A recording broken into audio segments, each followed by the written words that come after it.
This experience of mine happened when I was still living with my parents in Baikal.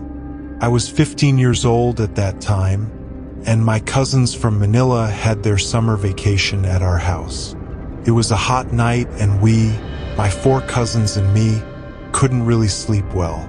We decided to go out and buy some preserved duck eggs, also known as ballot, because ballot are normally sold during that time, and we really couldn't think of any more activity to do to pass the time. We used my brother's Jeep to go to the town market. Upon going back to our house, I spotted from the distance a lady with an infant on her arms and a child holding the lady's dress.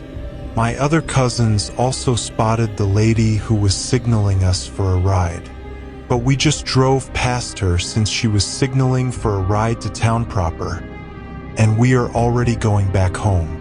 When we were driving past her, I can't help but notice that the lady and the child were weird since both of their heads were facing the ground.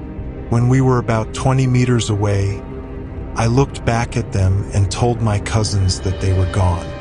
They turned their heads to see that both the lady and the child were gone from the location we saw them. There were no other vehicle at that time, and we were the only one driving on that road. It wasn't a winding road, so it was easy for any drivers to spot people, even they are far away. We were so spooked that in no time we already arrived at our house.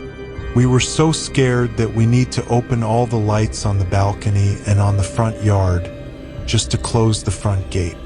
We didn't really enjoy the food we bought because all of us were terrified.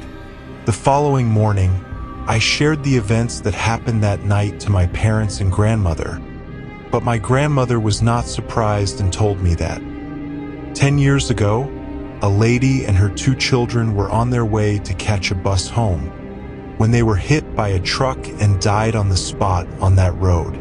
After that, people still occasionally saw a lady and her children hitchhiking on this road at night. After hearing that, we got goosebumps. We never drove out again without any of the adults accompanying us, especially during at night.